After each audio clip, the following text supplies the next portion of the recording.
dahil masyadong magulang na tong Meralco. Yan ang gusto ng mamayan. Pababain din ang bayad sa tubig. Yan ang gusto ng mamayan. Pababain ang presyo ng bigas. Yan ang gusto ng mamayan.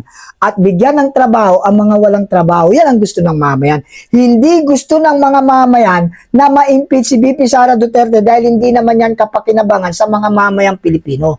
That is a color of politics.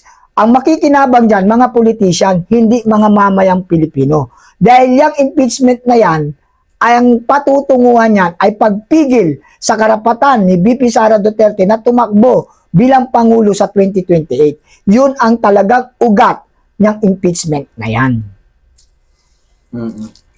Pero ano sa tingin mo ang dahilan kung bakit sa kabila ng ilang taon na nilang actually nagkampi-kampihan na sila as VP Sara. Pero until now, nananatili pa rin siya ang pinakamataas na mayroong trust rating sa lahat ng government official.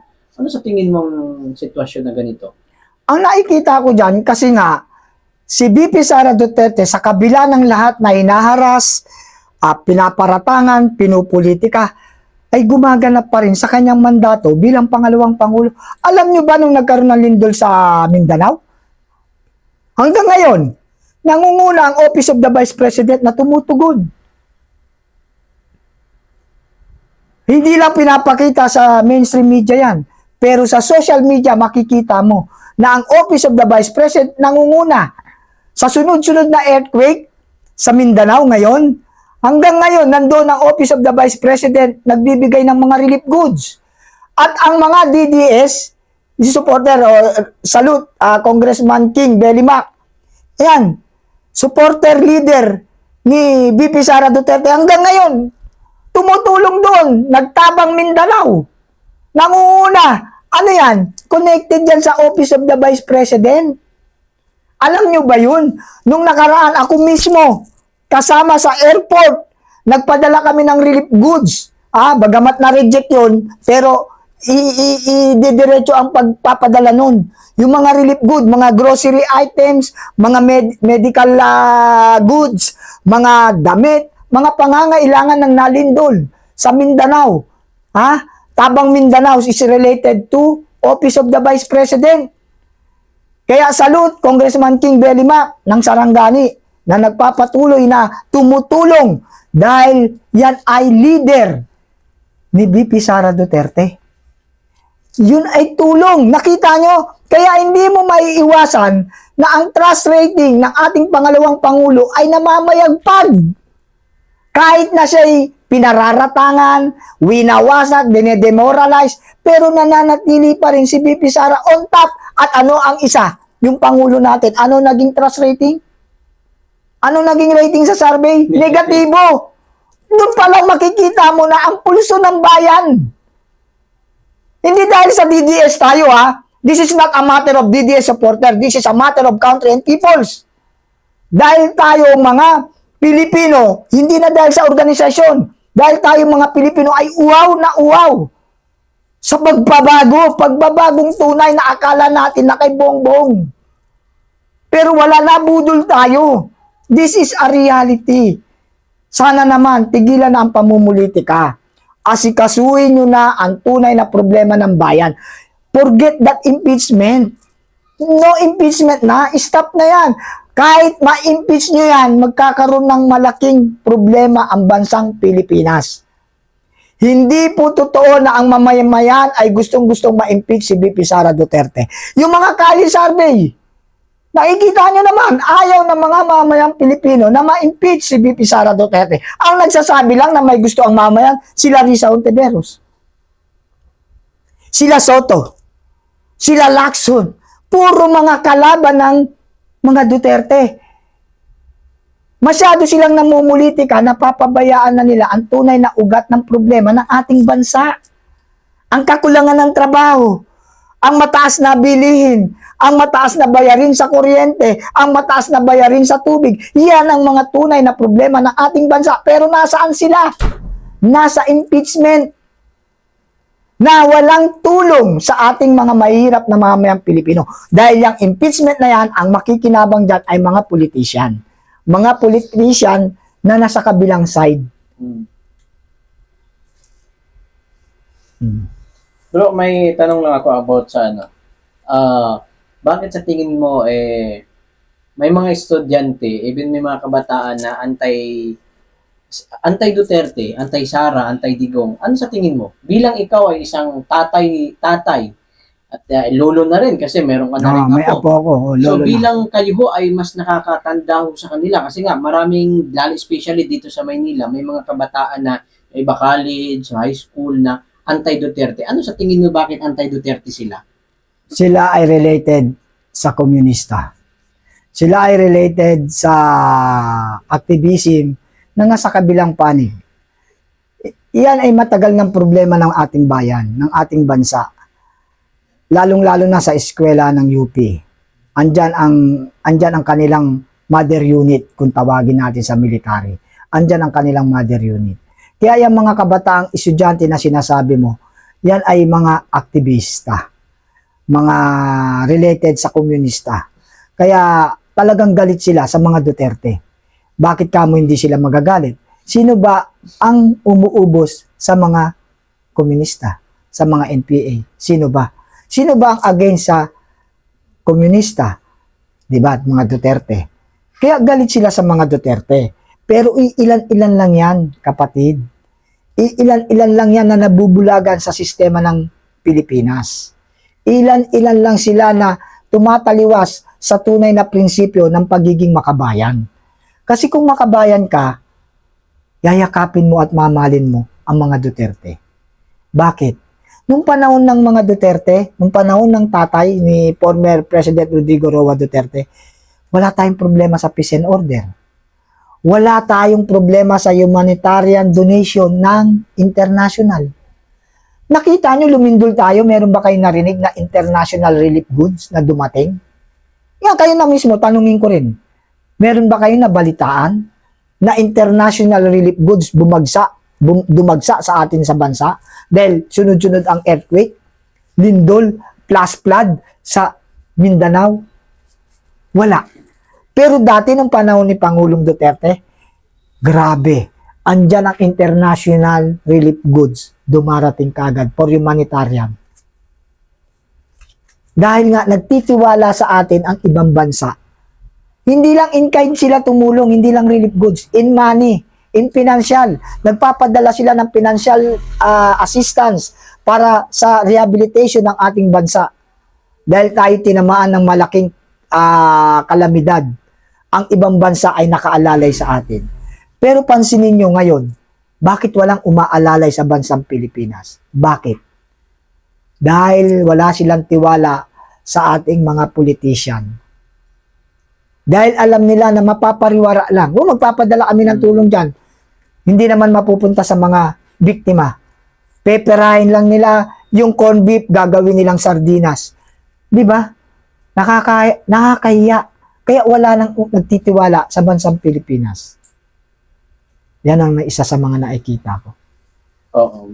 Bro, isingit ko lang to. Di ba nung nakaraan kahapon, o even yung isang araw, ay nagsalita na yung US ng ano ni Trump na naglunsad sila ng kampanya against ICC. Ang kanilang pakay ay buwagin ang ICC. Anong opinion mo dito? Wow! May epekto ba ito sa Pilipinas? Ang laki ng epekto. Unang-una, alam mo kung ano? Uuwi si Tatay Digong. Uuwi si Pangulong Duterte. Kasi once na na-abolish na yan, wala na silang karapatan o kapangyarihan to exist that said organization. Wala na. Bakit? Abolish na sila eh. Tatanggalin na sila. Sa totoo lang, dapat naman talagang tanggalin eh. Bakit kamo? Hindi naman nakakatulong. Nagiging politika. Napupolitika. Alakala mo ba yung pagkapunta ni Pangulong Duterte sa daig is legal? Illegal yan. Inabuse nila ang kanilang authority even they have no authority. Wala silang proper jurisdiction to interfere our local court. Meron tayong korte, dito husgahan. That is a big question mark and big insulting sa ating mga magagaling na justice. Kaya nga sabi ko nga, di ba, nakaraan nating mga vlogging, ano sabi ko? Ito'y isang malaking pang-iinsulto sa mga chief justices natin sa Supreme Court. Bakit kamo? Bakit kailangan dun usigin? Pilipino yan. At tayo naman functional. Ang Supreme Court natin operated. Functional. Gumagalaw. May kapangyarihan. Hindi baldado. Bakit kailangan nasa daig? Di ba kung tutusin ko ako, Chief Justice ng Supreme Court, hindi ko palalabasin ng bansa yan. Yung nakikita ko na binibitbit na nila, ako mismo, kung ako Chief Justice ng Supreme Court, mag-order kagad ako, hold to fly that airplane. Gaganunin ko kagad yan. That is Filipino citizen and former President of the Republic of the Philippines.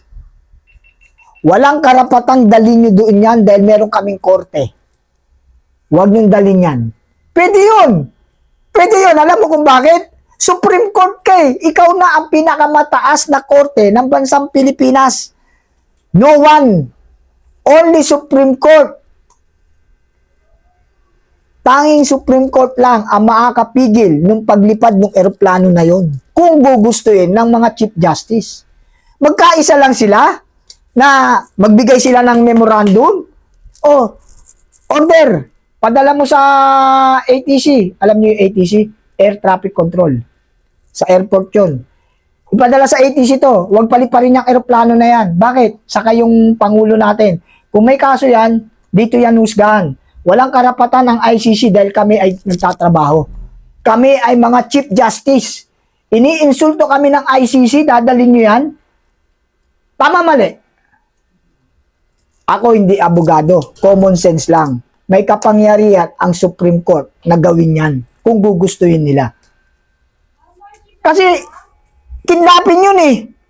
Wala sa batas yun. Tsaka merong batas man na tayo nag-withdrawal of support na sa ICC. Kaya wala na silang jurisdiction. Pero pinipilit nga nila, binibendalo nila na dali ng ating Pangulong Duterte. Kaya kung ako ang justice ng Supreme Court, pwede kong mapigilan yun. Kaya lang, hindi natin alam kung ano ang dahilan at sila'y hindi kumikibo sa mga bendalo na nangyayari sa ating bansang Pilipinas. Nakakalungkot isipin. Mensahe mo na lang bro sa mga senador at saka sa lahat ng mga abogado, even sa mga congressman na ngayon ay nakatutok dyan sa impeachment. Na sila yung nasa circle ng impeachment. Ang masasabi ko dyan, unang-una, pagsasayang lang ng pondo ng bayan. Pangalawa, waste of time. Asikasuhin nila, kayong mga senador na naka-assign dyan sa pag-iimbestiga sa impeachment na yan, tigilan nyo na yan dahil sayang ang pondo.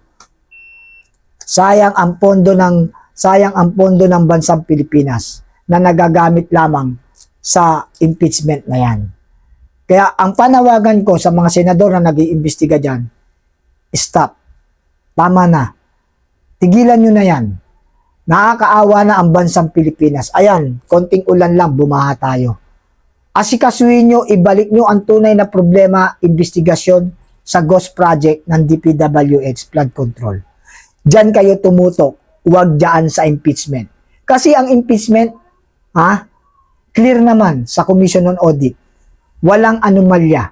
Tapos, meron pa silang ginagawang buksan daw yung mga BIR, yung mga tax, yung mga ni BP Sara Duterte. Kung ganyan ang gusto niyo mangyari, lahat kayo buksan. Huwag selective. Di ba? Kung bubuksan nyo salin o BIR account ng mga Duterte o ni Sara Duterte, kayo rin. Sumalang. Transparency tayo. Hindi pwedeng selective na si Sara lang dahil binupolitika nyo. Paano kaming mga mamayan, hilingin namin na kayo din ay mag-open ng inyong mga bank account, ng inyong mga BIR tax record. Kami rin humihingi ng transparency na ilitaw nyo ang inyong salin, lahat ng account nyo. I-open nyo sa public.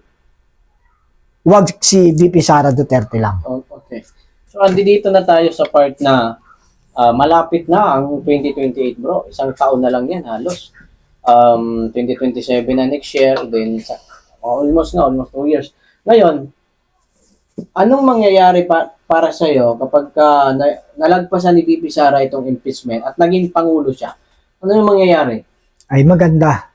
Maganda ang pagbabago dahil total cleansing ang mangyayari dyan. Sorry to say to sa iba nating mga politician, total cleansing ang mangyayari. At magkakaroon ng bagong sistema na yung mga lapses o yung mga discrepancy nitong previous administration mababago kapag si Ma'am Sara Duterte ang naging Pangulo ng Bansang Pilipinas. Nakikita ko ang unang-una ang peace and order, babalik yan. Ang tiwala ng foreign investor, babalik yan. Ang mga walang trabaho, magkakaroon ng trabaho yan. Ang mga OFW, magkakaroon ng assurance and security at may implement yung matagal na naming pangarap na insurance at pensyon ng mga OFW retiree. Wala pa hanggang ngayon, puro proposal lang, pero wala namang batas na nai-implement. Pero kapag si Ma'am BP Sara Duterte ay naging presidente, isa yan sa isusulong ng ating Pangulong Sara Duterte. Yung pension plan ng mga ex-OFW retiree ay magkakaroon ng katuparan sa pamamahalang Duterte. Maraming pagbabago, kapatid. Marami akong nakikitang pagbabago. Kapag nalagpasan ito ng ating pangalawang Pangulo, ang impeachment na ito, na hindi naman dapat talaga siyang ma-impeach, at ito'y kanyang napagtagumpayan, at dumating sa punto na umabot tayo sa 2028 at dapat abolish si Smartmatic. Wala na yan. Dapat hybrid election system para ang tunay na boto ay mabilang.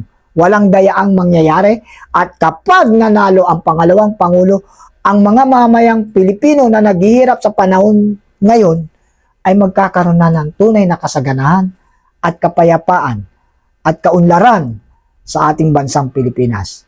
Dahil ang mga Duterte lamang ang nakikita ko sa aking opinyon at sa aking karanasan, ang mga Duterte lamang ang nakikita kong merong political will, may leadership, and may empathy sa mga mamayang Pilipino.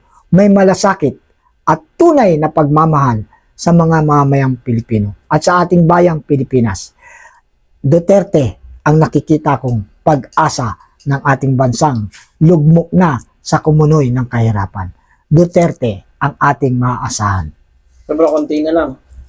Anong masasabi mo dyan sa, dahil nga nagsimula ng impeachment trial, tila wala na yatang magaganap or nagaganap na investigasyon sa flood control? Diversionary tactics nga. Yan kasing impeachment na yan, diversionary tactics yan. Ganyan kagaling, ganyan karumi ang politika. Ginawa nila, bagamat mas dapat na inuuna ang Ghost Project DPWH Plus Flood Control Project na naging Ghost, hindi nila binigyan pansin yun. At para makalimutan ng tao yun, gagawa sila ng isang way. Diversionary tactics. At yan ang nakita nila, impeachment. Tingnan nyo, lahat naman ng tao, halos lahat ngayon, nakatutok din sa impeachment. Binabantayan natin. Bakit? Andun ang usapin. Wala na sa Ghost Project. Bagamat tayo, ayaw natin nun, sinisigaw natin, ang dapat na priority pag-aralan at imbestigahan ay kung sino ang mastermind nitong mali-malitang nakawan sa Ghost Project ng DPWH Flood Control Project. Pero magagaling dinivert nila. Andyan yung nagpapakulong sila ng mga lumalaban. Hindi nabanggit, no? Pero babanggitin ko. Yan pa nga ang isa Nakita nyo, kitang-kita naman ang oppressing na ginagawa nila sa mga lumalaban para sa korupsyon, lumalaban para sa katotohanan, at nakakakita ng mga anomalya at nagbibisto ng mga unusual na nagaganap sa ating gobyerno. Pero sila ngayon ang pinarurusahan. Sila ngayon ang ikinukulong. Nakita nyo naman, lumalaban si ex-congressman Mike Defensor. Nasaan siya ngayon? Kinulong. Non-bailable. Hindi pwedeng magpiyansa. Ganon din si Senator Marcoleta na napaagaling na nag-imbestiga ng Ghost Project Flood Control ng DPWH at napalitaw niya ang mga involved dito. Napalitaw niya. Kaya lang biglang inalis siya. Hanggang ngayon, lumalaban pa rin siya sa katotohanan sa Committee Blue Ribbon. Pero ano ginawa nila? Ikinulong din. Pero yung mga tunay na may problema, yung tunay na mga magnanakaw, yung tunay na mga involved sa malay-malitang nakawan, Sila ngayon yung kuya-kuyakoy. Kaya nga nakakalungkot isipin, yung mga involved sa mali-maleta, sila mga nag-iimbestiga ngayon.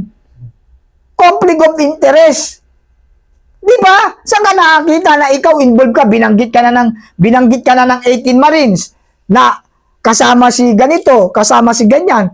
Pero yung mga sinabi at nabanggit ng mga senador at congressman, sila ngayon ang involved, sila ngayon nag-iimbestiga. Oh, si Tulfo, nabanggit yan. Oh, di ba? Ano sabi niya? Mag-move on na tayo. Kalimutan na natin yung Ghost Project flood control na yan. Kalimutan na involved ka nga. Oh, patunayan mo ang innocent mo. Huwag kang magagalit. Ang gawin mo, huwag kang magbalat sibuyas. Kung naririnig mo tong vlog na ito, ang gawin mo, patunayan mo sa mamamayan na hindi ka nga involved, na nagsisinungaling yung 18 Marines. Ganun lang naman kasimple yun eh. Pinaratangan ka, ba't ka magagalit kung wala ka namang kasalanan? Patunayan mo, eto ako, wala akong ginagawa. Pakita ka ng ebidensya mo. Bakit ikaw pa nagsasabing, move on na po tayo? Hindi pa nga tapos ang investigasyon eh. Hindi pa nga natutuntun yung mastermind. Bigla mong sasabihin, move on na. Tapos habang nag-move on ka, kinukulong nyo sila Congressman Mike Defensor, kinukulong nyo si Senator Marcoleta, kinukulong nyo sila, buti na lang, si Kiko Barsaga, bailable. Nakakalabas. Pero itong dalawa, non-bailable. Oh. Pero, si Atong Ang, hindi nga nila makita eh. Hindi nila mahuli. Di ba? Tapos itong mga to, inano nila, ang dali lang nilang ikulong. Oh. Samantalang kung wala silang tinatago, hayaan nilang magsalita yan, hayaan nilang lumaban yan, to be fair and square. Pero bakit nyo kinukulong? Wala pa namang napapatunayan, hindi pa convicted. Oh, tingnan nyo, si Jinggoy Estrada at si Labong Revilla na yan. Sino? Oh, si Senator Jinggoy Estrada, kinulong din nila, pero pinatawag ng Malacanang bago ikinulong. Binargain. Oh, bumaligtad ka. Pag hindi ka babaliktad, kukulong ka. Oh, anong sagot ni Senator Jinggoy? Hindi bali na lang, ikulong nyo na lang ako. This is the consequence. Consequence yan eh. Harapin mo na lang. At least, kahit papano, naging bayani ka pa rin sa paningin ng mga mamayang Pilipino. Yung mga dating masamaan loob kay Jinggoy Estrada, ngayon hindi na. Sumimpat siya na. Yung galing ni Senator Jinggoy. Hindi binenta yung prinsipyo. Kasi for the last moment, binargain siya, pero nagpakulong na lang. Kaysa makiayon sa mali. Joel. Oh, si Joel, bumaligtad. Kasi nga, ayaw niya makulong. Oh, di ba? Ayaw niya makulong eh. Bumaligtad. Oh, kaya yung mga ayaw makulong nila, si Escudero, sila Joel Villanueva, at baka may sumunod pa, ayaw makulong. Ako, alam mo, sa totoo lang, bro, kung akin lang to, kung ako lang, it's my honor kung ako'y makukulong. Halimbawa, katulad nila Congressman na Mike Defensor, nakulong sila, honor nila yon. Honor and pride nila yon. Na ipinaglaban nila ang katotohanan. Hindi sila nakulong dahil sa kriminal sila. Hindi sila nakulong dahil involved sila sa maleta. Nakulong sila dahil sa pakikipaglaban nila anti-corruption. At saka to change the system of government. Doon lang sila. Kaya yung pagkakulong ni Senator Marcoleta, at saka ni Senator Jinggoy Estrada, at saka ni former Congressman Mike Defensor, it's honor. Karangalan para sa kanila yun.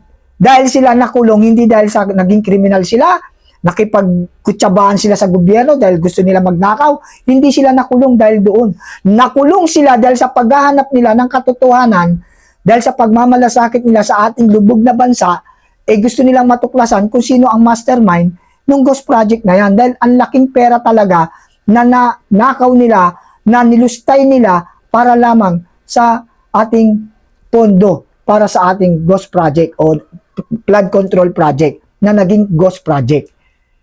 Doon sila nakulong sa pakikipaglaban sa katotohanan. Kaya nga, it's honor eh. Hindi katulad nila, kung makukulong man sila sa darating na panahon, yun ay discredit o dishonor nila.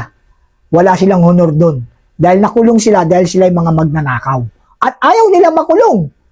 Kahit na nga sila nakagawa ng pagnanakaw, korupsyon, ayaw nilang makulong. Kaya baliktad na lang ako. O, di ba? Pero hindi pa rin nila may impeach sa bilang ang ating pangalawang Pangulo. Dahil nasa panig ni BP Sara Duterte ang Panginoong Diyos. Last message mo, baka meron ka pa. Para kanino? Kay BP Sara. O, sige. Ika. BP Sara. Sige. Mensahe mo kay BP Sara. Mensahe ko kay pangalawang Pangulo, Sara Duterte. Ma'am, magpakatatag lang po kayo. Alam namin na naikipaglaban po kayo para sa bayan at mamayan. Lakasan nyo lang po ang loob nyo dahil ang mga mamayan ay laging nasa tabihan nyo. At ang Diyos ay hindi rin kayo pinababayaan. Kaya Ma'am Sara Duterte, kayo po ang inaasahan namin sa darating na 2028 national election. Kayo po ang ihahalal ng mga mamamayang Pilipino na uwaw na sa isang tunay na pagbabago. Alam na alam ng mamamayang Pilipino na ayaw namin kayong ma-impeach dahil wala namang dahilan para kayo ay ma-impeach. At alam na alam din namin na kapag kayo naging Pangulo ng bansang Pilipinas, ang kaunlaran, kapayapaan, at kasaganahan ng bansang Pilipinas ay matatamasa ng mga mamamayang Pilipino. Kaya kaming mga mamamayang Pilipino ay nananalangin sa inyong kaligtasan na lagi kayong gabayan, proteksyonan na maipaglaban ang katotohanan laban sa kasinungalingan. Kaya Ma'am BP Sara Duterte, kami po ay nakikiusap sa inyo. Kung kaya nyo na pong gawin na kayo na po ang maging Pangulo, hindi na po kaya ng mga mamayang Pilipino na makapaghintay pa ng 2028. Hirap na rin po ang bansang Pilipinas. At ubus na po at nasaid na po ang pondo ng bayan. Kung pwede lamang, kayo na ang maging Pangulo ng bansang Pilipinas. Kay BBM. Kay BBM, Pangulong BBM, ako'y dati ninyong leader. Sana naman, maisip ninyo ang kalagayan ng ating bansang Pilipinas. Tama na po ang pamumulitika. Alalahanin niyo po na ang inyong ama ay naging Pangulo ng bansang Pilipinas. At siya rin po ay dumanas ng ganitong senaryo na ang mga mamamayan ay umaayaw na sa inyong ama. At ang ginawa ng inyong ama ay gracious exit. Hindi po nag-resign ng inyong ama. Siya po ay nagkaroon ng step down and gracious exit. Siya po ay sumama sa mga Amerikano para wag magdanak ang dugo ng Pilipino sa kapwa Pilipino. At ang ginawa ng inyong ama ay sumama na lamang sa mga Amerikano para lisanin ang bansang Pilipinas at ma-exile sa Hawaii. Dahil ang inyong ama, for the last moment and breath of his life, ay nakaramdam ng pagmamahal sa bansang Pilipinas. Na kung ayaw na ng mga mamayang Pilipino sa akin, it's better to step down or gracious exit. Siya po ay umalis ng bansang Pilipinas kasama ang inyong buong pamilya. Alam mo yan, kahit bagamat bata ka pa noon, alam mo yan na ang naranasan ng inyong pamilya na kayo ay na-exile sa Hawaii dahil sa ayaw na ng mga mamayang Pilipino sa panunungkulan ng inyong ama. Kaya sana this time, for the second time around, sana naman po ay dumaloy sa inyong dugo at pumasok sa inyong puso na ang mga mamayang Pilipino ay nahihirapan na sa inyong pamamahala. Dahil damang-dama namin, kaming mga mamayang Pilipino, kahit ako, damang-dama ko, na ang mga nakapaligid sa inyo ang nagdidikta ng inyong mga ginagawa. Alam kong mabuti po kayong tao, hindi po kayo likas na masama, pero dahil nga po sa mga nakapaligid sa inyo, nako-compromise ang inyong mandato, nako-compromise ang inyong sinumpaang tungkulin para sa bansang Pilipinas. Kaya Pangulong BBM, bilang dati nyo akong leader ng Marcos Loyalist Group, ay nakikiusap sa inyo na sana naman magkaroon na kayo ng kaisipan na matapos na ang problemang ito, tigilan na ang pamumulitika at kayo'y magkaroon na ng gracious exit or step down. Hindi ko po pwedeng sabihin na mag-resign kayo dahil kayo po ay hinalal ng mga mamayang Pilipino. Ang magagawa ko lamang na pakiusap sa inyo, it's better to step down and gracious exit. Kung saan man niya gustong pumunta, kung kayo biglang nawala dyan, it's better at ibigay ang pamamahala sa pangalawang Pangulong VP Sara Duterte. Yun lamang po ang aking pakiusap. Huwag naman po sana kayong masasaktan, Pangulong BBM. Dahil ang sinasabi ko pong ito ay base sa aking opinyon at base sa aking karanasan. Mahalin natin ang Pilipinas. Tama na po ang pamumulitika. Tama na po ang away politika. Maisip naman po sana natin, mahal na Pangulong BBM, makita nyo naman po ang lugmok na ekonomiya ng ating bansa. Wala na pong mga foreign investor na pumapasok sa bansang Pilipinas dahil nga po nakikita nila na sobra-sobrang pamumulitika. Sana po magising na kayo sa katotohanan. Maraming salamat, Pangulong BBM. Sana for the last moment ay maisip nyo na mag-step down. Thank you. God bless. Mahalin natin ang Pilipinas. Okay.